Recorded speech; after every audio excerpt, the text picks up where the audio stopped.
Greetings, Love Posse. What a beautiful Friday, happy Friday. I'm back in nature. I've returned to Phoenix. I used to come out to Lookout Mountain and film quite a bit. So I'm here visiting, and I decided, you know what? I'm going to return to Lookout Mountain and record this message for you today out in nature. A return to nature. So, today's conversation, I decided what success means to me, and I invite you to decide what success means to you. We were given a definition of success. A house, owning a house, getting married,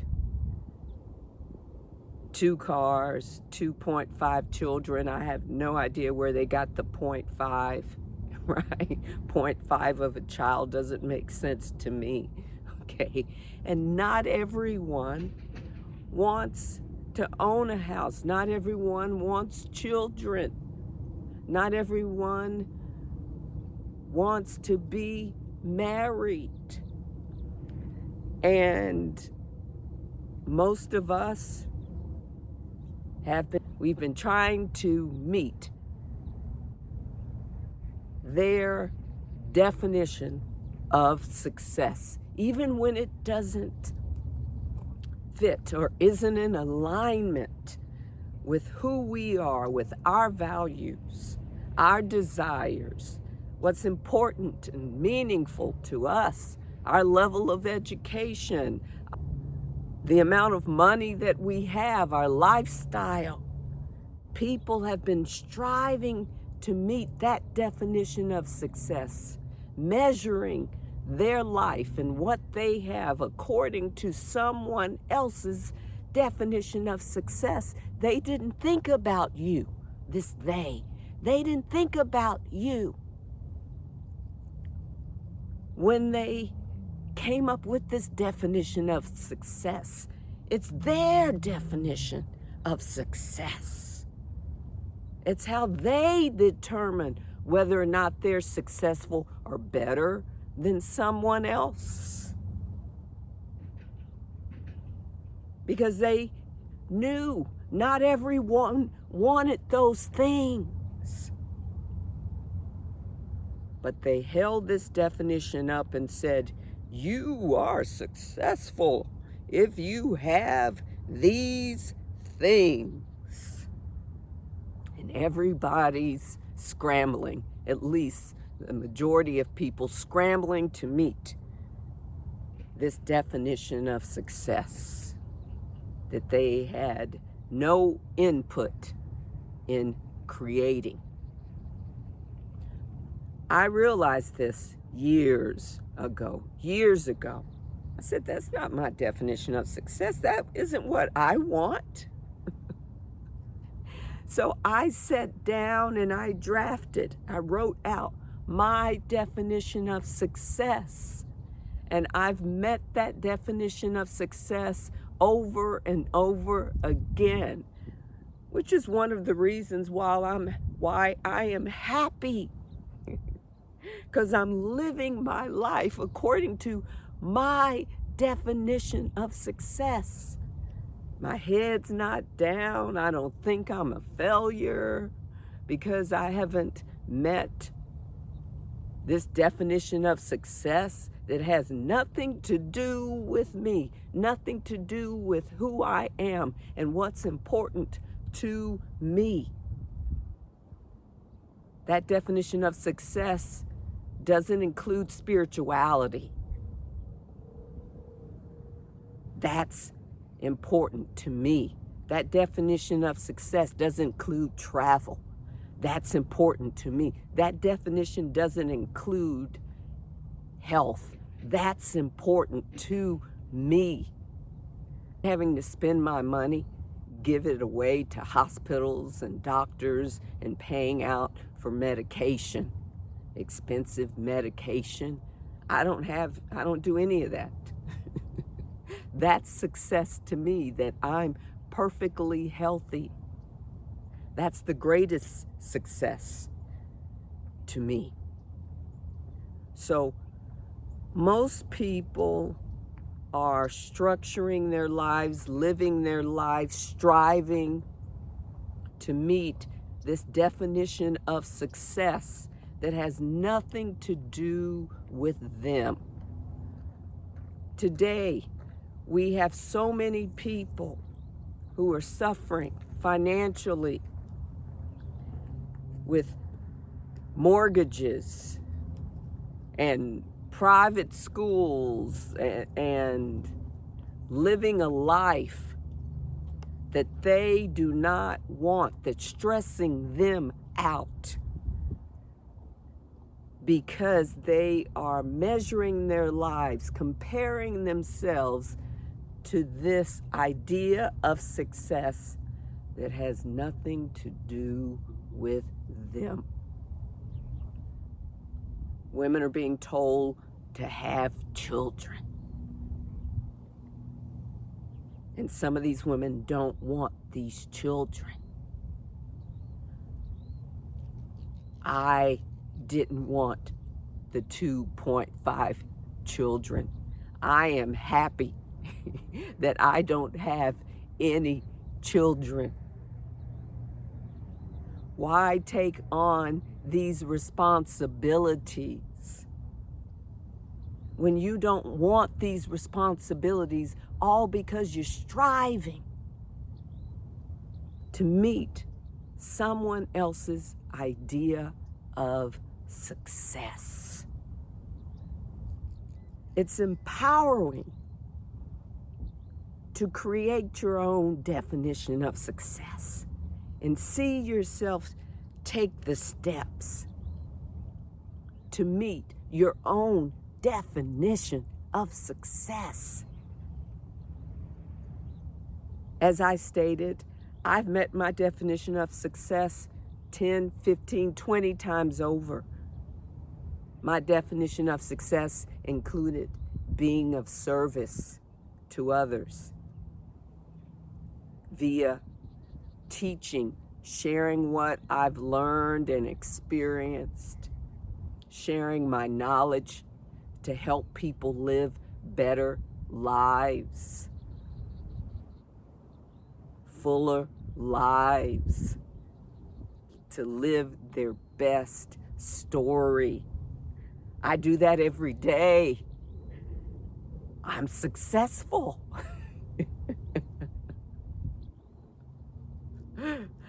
My definition of success included travel. I travel.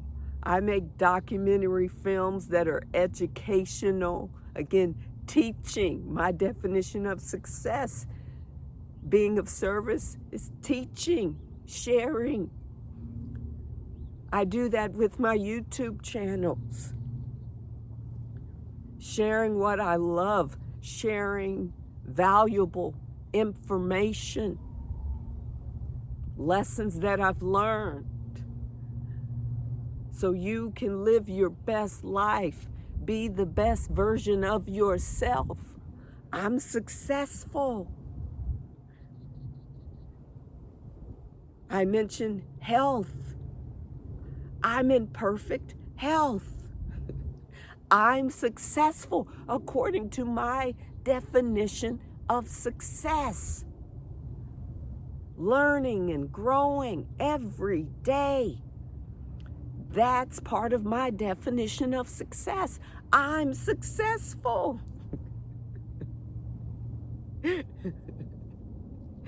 And yes, I've had 5 houses.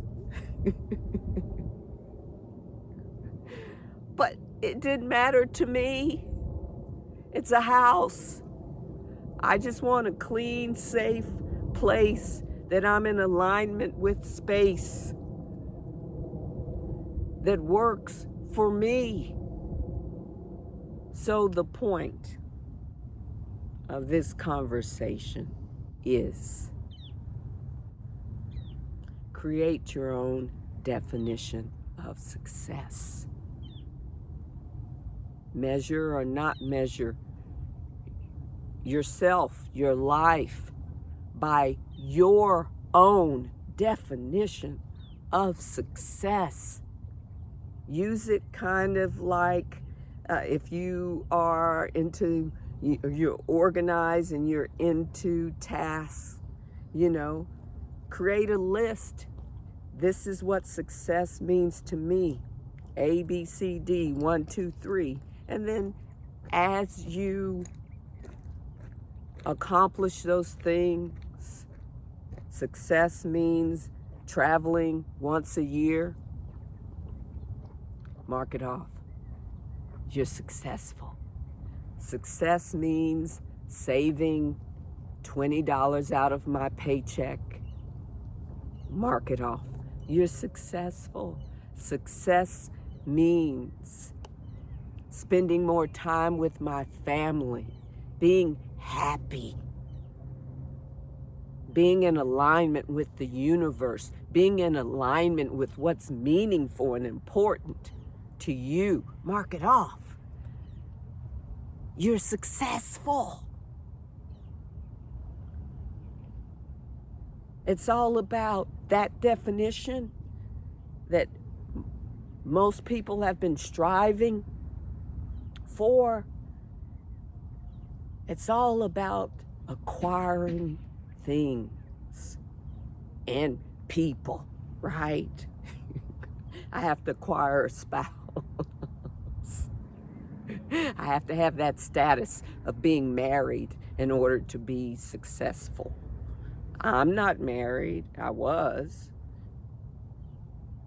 It worked out for a time and then it didn't. I could be down on myself because I'm divorced and the marriage didn't work out. But why? It's a choice.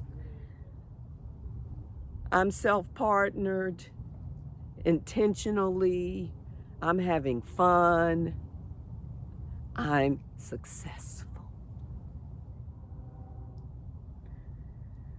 So, Love Posse, what is it going to be?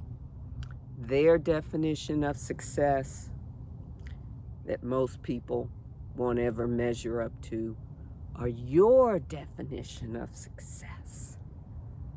Your values, your desires, your dreams, your lifestyle, based on what you have. My mother could have, all this time, could have been so hard on herself. Her friends, her family, owning a home. She didn't own a house. She never wanted to own a house. She never wanted to pay a mortgage and repairs and for the upkeep and everything that goes into owning a home. If you own a home, you know what I'm talking about. It's work, right? You put out money for this. Something breaks, you have to pay for it. She saw that. She had that awareness and said, I don't want that. I want to spend my money on something else. This over here is important and meaningful to me, not owning a house, because it's a huge responsibility, right? The taxes, the insurance. I get it. I asked her recently about this. Like, Mama, you're 76. You never owned a house. Do you regret it? She's like, hell no. She's like, I have a wonderful life. She has a wonderful life. And she didn't have the house or the 2 cars and all that other stuff. It's up to you, Love Posse. Create your own definition of success. Stop living your life, measuring your life according to someone else's definition of success. You can do it. You can do it today. You can do it right now. Stop the video. Take some time. Write out in your own hand. Think about it first. You may just already know. Think about it first. Meditate on it. But write out in your own hand your definition of success. Put it in your office or on the wall or in the bathroom on a sticky, everywhere where you can see it. Look at it every day so that it integrates into your system, your energy, your every thought, your psyche. And as you notice you're living your definition of success, if you're one of those people who like to mark things off, mark it off. You're successful. You're successful. And get this, you don't even need to have a definition of your success. Just be. Just be. Most people can't do that. Just be. Thank you for your time, Love Posse. Peace and love to and for all sentient beings. Much love.